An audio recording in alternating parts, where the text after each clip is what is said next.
On the morning of October 14th, 1943, two Un-91 B-17 bombers lifted off from airfields across eastern England and pointed their noses towards central Germany. Their target was a small Bavarian town named Schweinfurt, where most of the ball bearings that kept the German war machine spinning were made. The crews knew the job was hard. They did not know that 60 of those bombers would never come home, and that 17 more would limp back so broken they were stripped for parts and never flown again. By the end of that single day, around 650 American airmen out of roughly 2,900 who took off were dead, captured, or missing. That is close to 1 in 5 men gone in a few hours.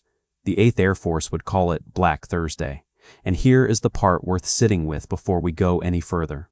The bomber that flew into that storm was not the problem. The B-17 did almost everything it was asked to do that day. The thing that nearly broke American daylight bombing was not the machine. It was the idea the men at the top sent it to prove. Let me show you what that idea was, because everything that happened over Schweinfurt comes from it.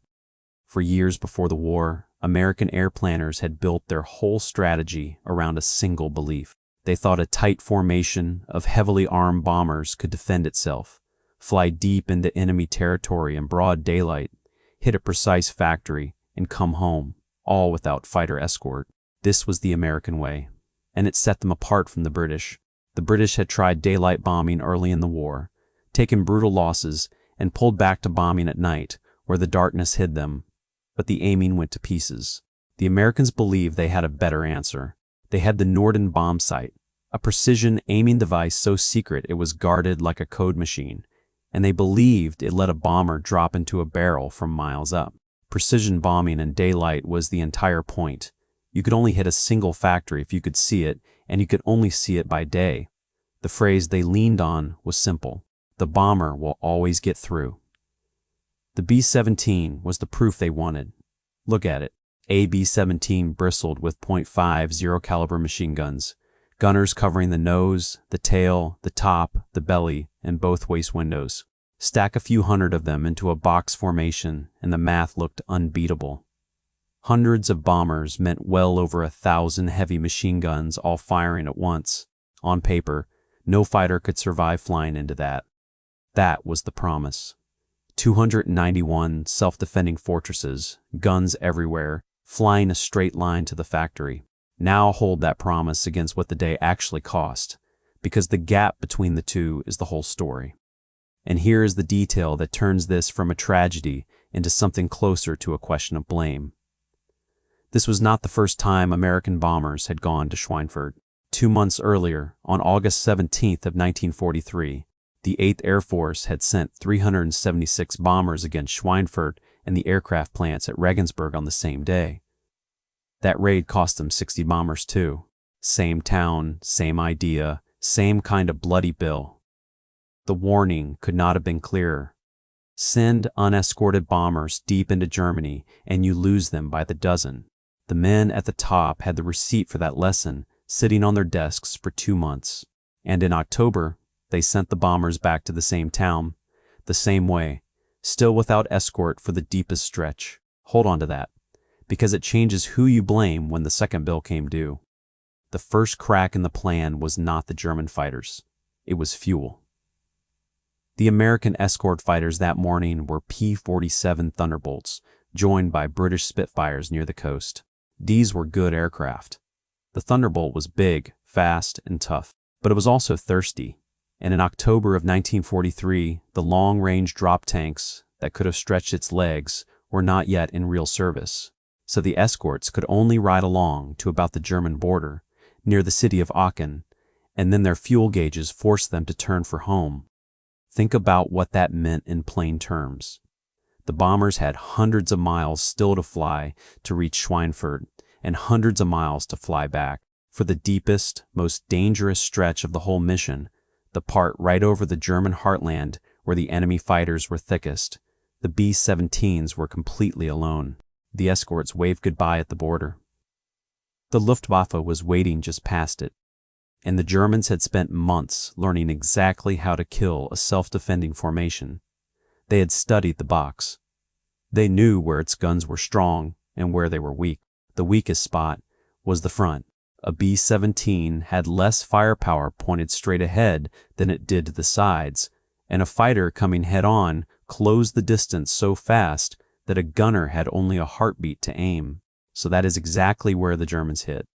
The moment the escorts turned back, single-engine German fighters formed up in lines, 3 and 4 abreast, and came straight at the front of the American formations. They flew right down the throat of the box, cannons firing, then flipped over and dove away through the formation before the gunners could track them. A head-on pass between a fighter and a bomber could close at over 500 miles per hour. There was almost no time to react. Lead aircraft, the ones guiding whole groups, were torn apart in the first minutes, and when a lead bomber went down, it took the navigation and the cohesion of everyone behind it. But the single-engine fighters were only half of it. And this next part is where the German plan turned truly cruel. Behind the fast fighters came the twin-engine machines, heavy fighters like the Bf-110 and the Ju-88. These were too slow and clumsy to dogfight, and flying one straight at a wall of .50 caliber guns would have been suicide. So they did not. Instead, they hung back, outside the range of the bombers' guns, flying along beside the formation like wolves pacing a herd just out of reach. And from out there, where no American gunner could touch them, they fired 21-centimeter rockets into the tightly packed boxes. Think about that from inside a B-17. You cannot shoot back. The thing killing you is a mile away, a dot you can barely see, and every so often a rocket the size of a fence post comes wobbling into the formation and detonates. The rockets were not accurate. They did not need to be. The American bombers were flying wingtip to wingtip on purpose, packed tight so their guns could overlap, and a rocket lobbed into a cluster like that did not have to aim. It just had to go off near somebody. When a rocket burst inside the box, it could knock a bomber out of formation or break it apart outright, and a bomber knocked out of the box, trailing smoke and falling behind, was a cripple. The single-engine fighters circled back and finished the cripples one by one. So the very thing the doctrine was built on, the tight, self-defending box, became the trap.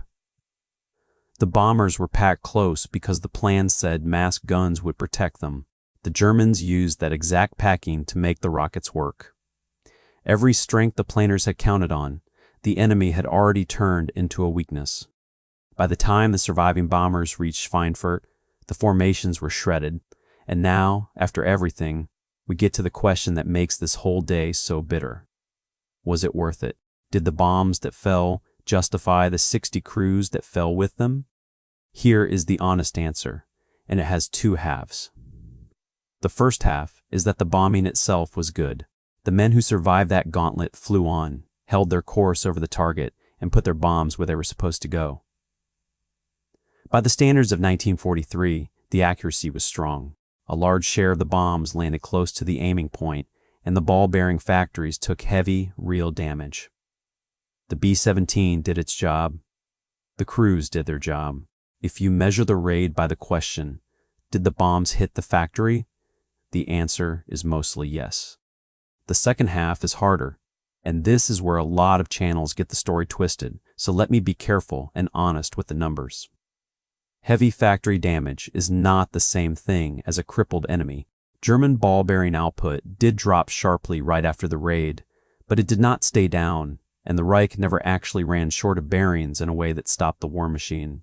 The man in charge of German armaments, Albert Speer, moved fast. Production was spread out to smaller sites scattered around the country so no single raid could hit it all again. Stockpiles already on hand covered the gap, and Germany kept buying bearings from neutral Sweden, where one company alone supplied a huge slice of the German supply through the war, with more coming from Switzerland. Engineers even found ways to redesign machines to use fewer bearings. The shortage that the planners dreamed of, the one that was supposed to make all those losses worth it, never came. So weigh the two columns honestly. On one side, 291 bombers sent out, 60 shot down, 17 written off, around 121 more coming home shot full of holes. Some count the day a total loss of 77 aircraft, close to 650 men gone. One group, the 305th, took off with 16 bombers and came back with 3. On the other side, a factory that was badly hurt for a few weeks and then patched, dispersed, and kept running. That is the trade. That is what Black Thursday bought. If you are finding this breakdown worth your time, take a second to subscribe. This channel lives on putting the famous weapons of the war on trial, one battle at a time, and the next case is already being built. Now look at what happened after the smoke cleared, because the cost did not end when the survivors landed. The official American history of the air war admitted it plainly. The losses were so heavy that the 8th Air Force, in its own words, had for the time being lost air superiority over Germany. Read that again. They had not just lost a hard mission, they had lost control of the sky. And so the deep, unescorted daylight raids into Germany were quietly suspended. For about 4 months, the bombers did not go back to targets like Schweinfurt. The whole strategy, the bomber will always get through, had been tested over one Bavarian town, and it had failed. Not because the bomber was bad, because the bomber had been sent somewhere no unescorted bomber could survive, by men who had refused to believe it needed protection. And here is the cruelest part of all. The fix was not complicated. It was not a better bomber. It was not some secret weapon. The thing that turned daylight bombing from a slaughter into a war-winning campaign was already on the way, and it was almost embarrassingly simple. An escort fighter that could go the whole distance. That fighter was the P-51 Mustang. Fitted with a British Merlin engine and big drop tanks, the Mustang could fly close to 1,000 miles, far enough to ride with the bombers all the way to the target and all the way home. The same deep penetration that had been a death sentence in October of 1943 became survivable when a Mustang was flying off your wing. When the 8th Air Force finally went back to Schweinfurt in February of 1944, they did not go alone. They went with hundreds of long-range escorts. The math that had crushed the bombers on Black Thursday flipped. Now, it was the German fighters that had to fly into protected formations, and the German fighter force began to bleed. So sit with the shape of it. The drop tank that could have saved those 60 crews was not some far-off invention. The technology existed. The idea of escorting bombers the whole way existed. What was missing in October of 1943 was not the hardware. It was the willingness, up the chain of command, to admit that the pre-war faith in the self-defending bomber was wrong before 291 crews had to prove it with their lives. The men in those B-17s did not die because their aircraft failed them. They died flying a beautiful, rugged, well-built machine into a place the plan should never have sent it without cover. That is the verdict the evidence gives. The B-17 was not the defendant that should have been on trial over Schweinfurt. The doctrine was. The bomb